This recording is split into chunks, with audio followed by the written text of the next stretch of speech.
Hello everyone, welcome back again. It's Soyoung with another tutorial, and today I'm going to show you basic crochet vocabulary and parts of crochet stitches.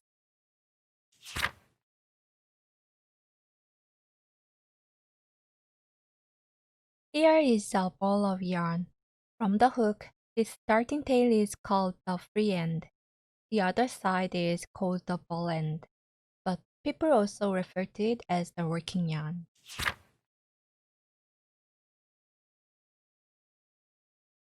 When you start a new crochet project, you might usually begin with a series of chain stitches called a starting chain, beginning chain, base chain, or foundation chain. A slip knot is the first step in most crochet projects.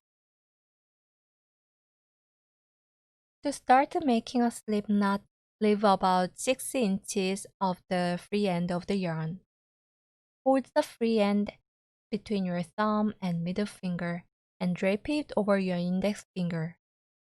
To keep it taut, I'm holding the ball end with my other fingers. Grab your hook and place it upside down underneath the yarn and rotate it clockwise over the yarn.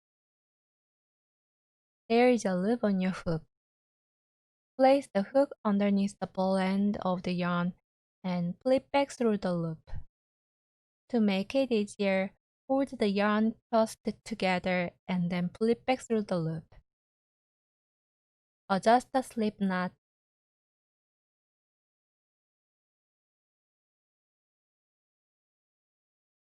There you go, that creates your slip knot. Now we are going to make some chain stitches to make foundation chain. There are a few different ways to hold your hook. If you want to know in more detail, please check out my other videos.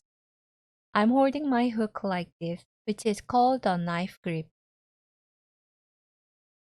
Take the end of the yarn you will be working with and drape it over your index finger. Run the length of the yarn between your index and middle fingers. You will usually hold your work with your thumb and middle finger. But for now, just pinch underneath the slip knot, and this helps with your tension for your project. Wrap your yarn around the hook. Grab it and pull it through the loop. Now you have one chain stitch done. Wrap your yarn and pull it through the loop.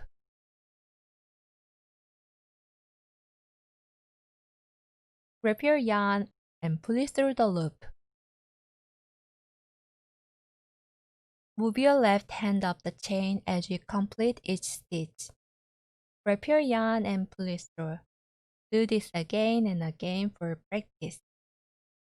It takes a lot of practice to make the sides even.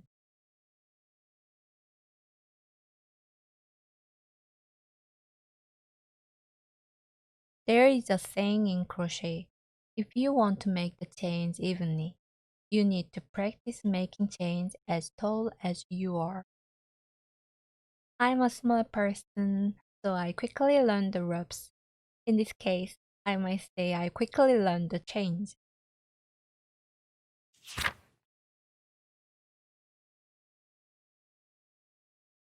We are going to take a look at these chains we've just created. Can you see the stitch looks like the letter B? The top loops are called the back loops, and the bottom loops are called the front loops.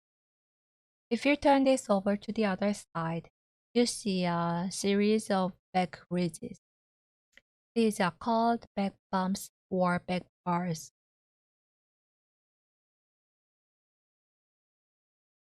Practice making chains until you are comfortable with your grip of the crochet hook and the flow of the yarn.